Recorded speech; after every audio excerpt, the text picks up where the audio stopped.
Most people assume restoring a classic car yourself is cheaper than hiring a professional shop. But is it really?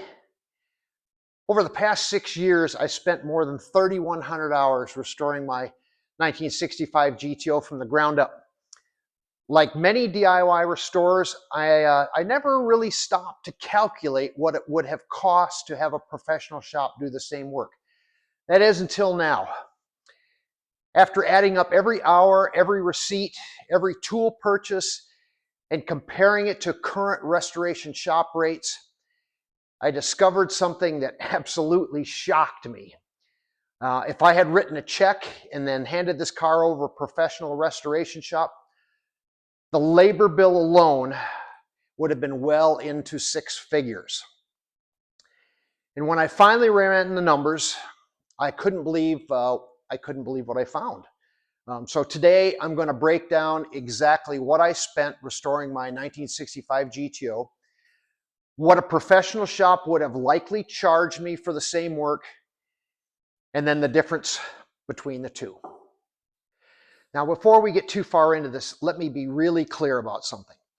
I'm not here trying to tell you that restoring a classic car yourself is better than hiring a professional shop. There's a lot to consider in that respect, and that decision will depend on your own personal circumstances. But for many of us in this hobby, it's never just about the money. It's about learning new skills. It's about spending time in the garage. It's about solving problems, overcoming challenges, and bringing an old car back to life with your own 2 hands. But there is one question that often comes up over and over again. How much money did you actually save by doing it yourself? Well, after being asked that question a number of times, I finally sat down and ran the numbers. I kept all my receipts for parts, tools, equipment, and materials that I purchased for this restoration. The outsourced work, the labor hours for outsourced work, and all the expenses that added up along the way. Then I compared those costs to what a professional restoration shop would likely charge for the same project. And what I found surprised even me. So in this video, I'm going to break down the real numbers, compare DIY versus professional restoration costs, and see whether or not doing it yourself actually saves as much money as people think. First, let's talk about what a professional restoration could potentially cost. There are many variables that will influence what you'll pay a professional restoration shop, but let's focus on the one thing that's common to all restoration, and that's labor costs. Labor is hands down the most expensive part of virtually any restoration, and this is true at every shop. Based on my research, which is consistent with labor rates cited by companies like Eastwood, the current labor rate at most established restoration shops is around $125 an hour, give or take. There are a few small shops that charge as little as $85 an hour, and there are some that charges upwards of $225 an hour. But for the sake of argument, let's use the $125 per hour rate as our baseline for comparison. If we use the round figure of $125 an hour for labor, at that rate, to have a single technician, one guy, working on a car for a full 8-hour shift, that will consume $1,000 of your budget. And that's just for one day. And that's also before any parts, materials, supplies, taxes, or any other shop fees are added to the bill. A full week of work for that one individual will cost you $5,000. And again, that's just for labor. Okay, so how many hours goes into a restoration? Well, that depends. Each car is different, each job is different. But I estimate that I have roughly 3,120 hours into my restoration. If we assume, and I think it's a good assumption, that a professional shop could do the work much more efficiently than I, with that assumption, then let's estimate that a pro is 60% more efficient with their time than I am. And let's see how the numbers work out. So if we do the math with those numbers, then the estimated hours a professional shop would have billed me just for labor would be 1,248 hours. Okay, here's the eye-opening part. 1,248 hours at a billable shop rate of $125 per hour comes to $156,000 just for the labor. And so, for argument's sake, let's take a look at the low end of the labor cost scale with $85 per hour. Even at that rate, I still would have spent $106,080. Again, just for the labor. Not cheap. Okay, we've estimated what the labor cost might have been for my GTO if I had taken it to a professional shop. Now let's focus on what I actually spent and what my total costs were. First, let's talk about the major items that I had to purchase for this restoration. Well, I had to purchase a complete interior, and that was carpet, seats, door panels, headliner, essentially everything for the interior, all the trim pieces and that type of stuff. I had to repair and restore the front and back suspension on the car, so all of the components that were required to take and rebuild the suspension, I reused as much as I possibly could, like the upper and lower A-arms in front, the rear control arms on the rear axle. I reused those, but all things like the bushings and all the other components associated with the suspension I had to purchase. I upgraded the car to power disc brakes, and so I had to buy a power disc brake conversion. Assembly and kit.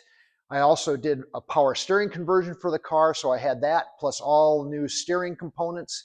I had extensive sheet metal repair on this car that I had to do. So I had to buy sheet metal repair panels for the driver and passenger floor. I had to buy new trunk floor, new lower quarter panel repair panels, and a new panel for the rear deck behind their rear window. I had to buy complete wire harnesses for the car because the ones that were in it were completely shot. So there's 6 wire harnesses. There's one for the engine, one for the headlights, the dash, an intermediate harness, a trunk harness, and then one for the steering column and all of the stuff associated with that.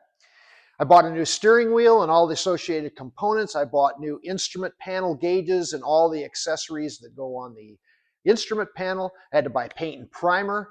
I had to do a complete engine rebuild. That particular work I outsourced because of all the machine work, and it just needed to be done by a professional. But my estimation for my price, which you'll see in a moment, that includes the labor for all of the engine work. I had to buy a complete cooling system for the car. To do a transmission rebuild, I also outsourced that, and the labor is included in my estimate.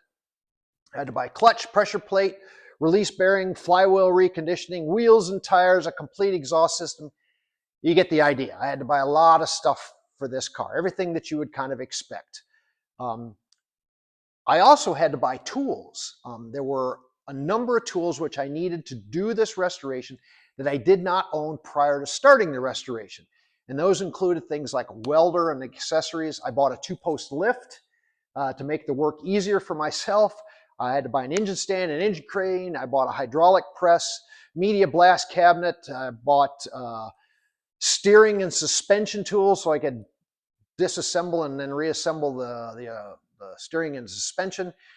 I bought an air compressor and all the associated air tools, including spray gun, so I could do the paint job and all those associated accessories that go along with it. So there was a lot, tools included. Well, with all that said, what was the final bill for all the parts and tools I purchased to do this restoration? I'm going to throw a graphic up here so you can kind of reference that too. The total came to $32,339. And again, that's for all the parts, the materials, the supplies, and the tools that I had to purchase to do this restoration. Now, some of you will likely say that I didn't factor in the cost of my time, and you are 100% correct. I did not put a dollar value on my time. But that's the beauty of a DIY job. You trade your own time for doing something you enjoy, and in the process, you save yourself a lot of money. So, was it worth it? From a cost perspective, definitely. According to Haggerty's valuation tool, the current value of my GTO is approximately $62,000. Take that for what it's worth. If I were to have had the car professionally restored, its value, again according to Haggerty, could possibly be closer to the Concours condition category, which is currently at about $82,000. But even at $82K, I would still be upside down on the value of my car by more than $100,000. From a pure economic standpoint, it made much more sense to do the restoration myself. But economics alone are not the only consideration, at least from my perspective. Is the DIY route better than taking it to a pro? From my perspective, yes. For a lot of us who enjoy this hobby, restoring a classic car isn't just about saving money. It's about the experience. It's about learning new skills, spending time in the garage, solving problems, and bringing an old car back to life with your own two hands.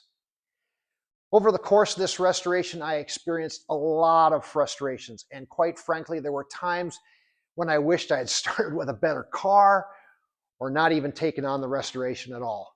But in the end, I'm very glad that I decided to do the work myself. The car still has flaws from my less than perfect workmanship, but those flaws don't diminish the sense of pride and satisfaction I get out of the car every time I look at it and every time I drive it. I don't find happiness in perfection. I find it in accomplishing something I didn't think I had the ability to do, and the journey that got me from owning just a worn-out jalopy to a very nice car that I restored myself. Well, now that you know what I spent, I would like to know your opinion. Do you think I made the right decision? Did I end up getting good value for my time and money doing this restoration myself? And what would you do different? Drop me a comment and let me know your thoughts. Also, please hit that like and subscribe button for me. And please stay tuned. There's lots more to come. Thanks for watching.